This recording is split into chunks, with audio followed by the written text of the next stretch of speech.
حمد ہے اس ذات باری تعالیٰ کی جو سارے جہانوں کا مالک ہے، اور درود ہے حضور اکرم حضرت محمد صلی اللہ علیہ وآلہ وسلم کی ذات مبارکہ پر۔ اللہ سے دعا ہے کہ وہ ہمیں دنیا و آخرت کی تمام بلائیاں عطا فرمائے۔ بسم اللہ الرحمن الرحیم۔ السلام علیکم۔ آج 6 نومبر اتوار کا دن ہے، 10 ربیع الثانی ہے۔ حضور غوث اعظم کا عرس مبارک بڑی 11ویں شریف کا انعقاد صبح کیا جائے گا تقریباً تمام تر مسلمانوں کے ممالک میں اور اہل سنت کی جماعتوں کی طرف سے،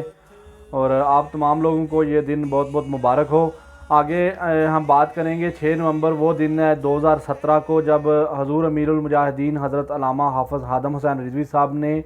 لاہور داتا صاحب کے دربار سے ختم نبوت مارچ کا آغاز کیا، اور یہ مارچ فیض آباد کے مقام تک پہنچا، اور بہت ساری قربانیوں اور درجنوں کے حساب سے کارکنان زخمی ہوئے، اور ختم نبوت کے بل میں کی گئی ترمیم کو واپس کروایا گیا، اور اسلام کی طاقت کو بحال کیا گیا، اور پاکستان میں لبرلز کی سوچوں کو اور قادیانیوں کی سوچوں کو دفن کیا گیا۔ اور یہ وہ دن ہے جو پاکستان میں اسلام کی سربلندی کا جھنڈا لیے حضور امیر المجاہدین نے آگے بڑھے اور اپنے تمام تر مسلمانوں کو ملایا، اور آج تحریک لبیک پاکستان ایک بہت بڑی قوت کی طاقت میں تمام تر کفر کے سامنے کھڑی ہوئی ہے۔ آگے بات کریں گے، کل چائنا میں 5واں انٹرنیشنل امپورٹ ایکسپو کا آغاز کر دیا گیا ہے، یہ ایکسپورٹ ایکسپو 2022 کی، اور جو کہ تقریباً دنیا کی تمام نمائشوں میں سب سے بڑی نمائش تھی، اور یہ پہلی دفعہ ایسا ہوا ہے کہ کسی بھی ملک میں امپورٹ گڈز پر نمائش لگائی گئی، جس میں تقریباً تمام تر ممالک نے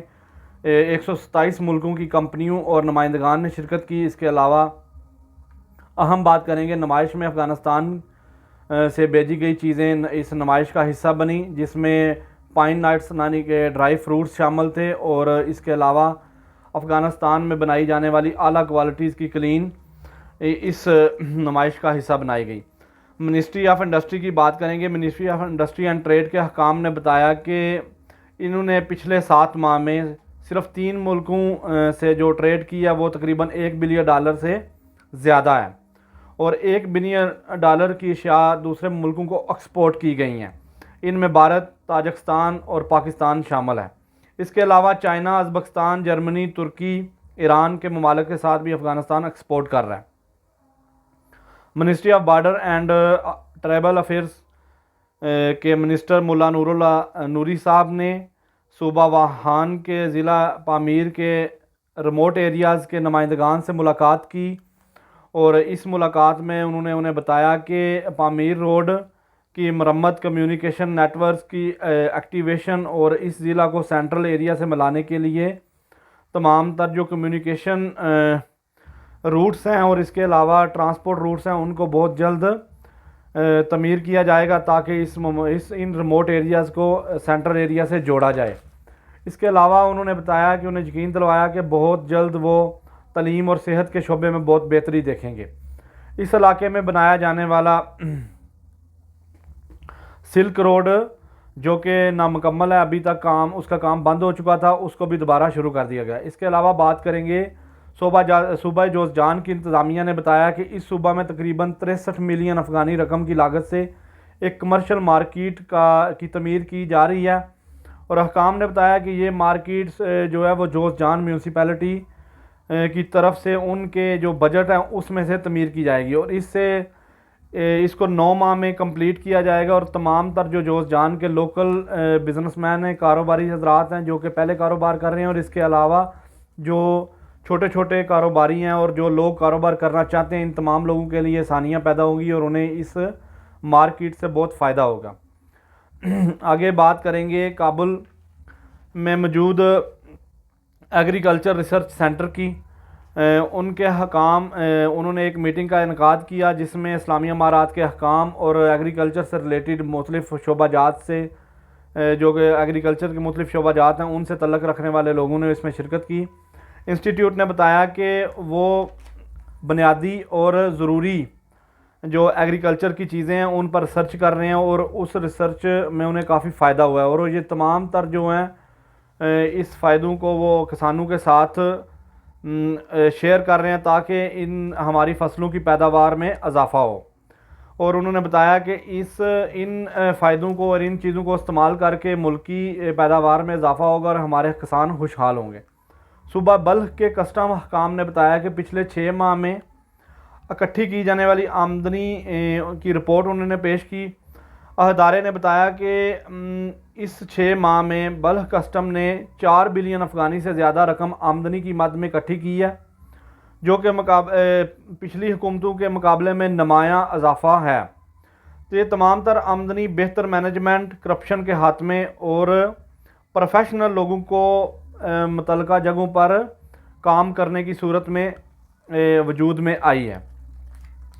ہم بات کریں گے کہ کوئی بھی ملک ہو، کسی بھی ملک میں اس ملک کا سرمایہ ان کے نوجوان ہوتے ہیں، اور سرمایہ کو صحیح استعمال کر کے اس سے اثاثے بنائے جاتے ہیں، اور اس کے لیے ضروری ہے کہ نوجوانوں کو بہتر اور معیاری تعلیم، معاشی اور معاشرتی شعبوں میں شعور، ملک سے محبت اور ان کی صحت یعنی کہ نشہ آور چیزوں سے ان کی بچاؤ، اور اس کے علاوہ ان کے لیے کام کے نئے مواقع پیدا کرنا۔ اسلامی امارات کی حکومت جب سے افغانستان میں وجود میں آئی ہے، انہوں نے تعلیم کے شعبے میں بہت کام کیا ہے۔ ملک سے محبت کے لیے انہوں نے تمام تر لوگوں کو جن کو وہ اپنے سیکیورٹی فورسز کے اداروں میں شامل کر رہے ہیں، ان کو یہی بات ہے کہ آپ ملک سے محبت کریں۔ ملک میں بھائی چارے کو بڑھایا گیا ہے، ملک میں اتحاد کی فضا کو قائم کیا گیا ہے۔ تمام تر جو نمائندگان ہیں، کوئی چھوٹے علاقوں سے ہوں، بڑے علاقوں سے ہوں، ان سے تعلقات قائم کیے گئے ہیں، اور خاص طور پر ہم نوجوانوں کی بات کر رہے ہیں تو وہاں پہ تعلیم کے نظام کو بہت معیاری کیا جا رہا ہے۔ نشہ آور تمام تر شیعہ جو نشے کی چیزیں اور اس کے علاوہ فیکٹریز اور اس کے علاوہ جو کام کرتے ہیں، ان لوگوں کو قانونی کارروائی کی گئی اور ان کو حراست میں لیا گیا ہے۔ اس کے علاوہ ملک میں تمام تر جو شعبے ہیں ان میں نئے مواقع پیدا کیے جا رہے ہیں، سرمایہ کاری ہو، وہ ٹیچنگ کے شعبے ہوں، وہ ڈاکٹری کے شعبے ہوں، اس کے علاوہ تمام تر فیلڈز جو آتی ہیں، میڈیا کی فیلڈز ہو، بہت سارے سیکٹرز ہوتے ہیں، تمام تر سیکٹرز میں وہ نوجوانوں کو آگے لا رہے ہیں، ان کے لیے نئے مواقع قائم کر رہے ہیں، تاکہ یہ نوجوان ملک کی محبت سینوں میں لیے اسلامی اقدار کے مطابق اپنی قوم کو آگے لے جائیں اور اسلام کی نمائندگی کریں۔ اور اسی طرح جو بھی ملک ہوگا وہاں کے اگر یوتھ کو بہتر مواقع ملیں گے تو وہ آگے جا سکیں گے۔ اللہ تعالیٰ سے دعا ہے کہ وہ ہمیں ہمارے ملک میں، ہمارے پیارے ملک میں، پاکستان میں نظام مصطفیٰ عطا فرمائے، تحریک لبیک پاکستان کے ساتھ ایک سیسہ پلائی دیوار کی طرح کھڑے ہونے کی طاقت عطا فرمائے، اور ہم اپنے ملک میں نظام مصطفیٰ لے کے آئیں اور حضور کے نظام کے ذریعے ہم اپنے ملک کو آگے لے کے جائیں۔ بہت شکریہ، جزاک اللہ۔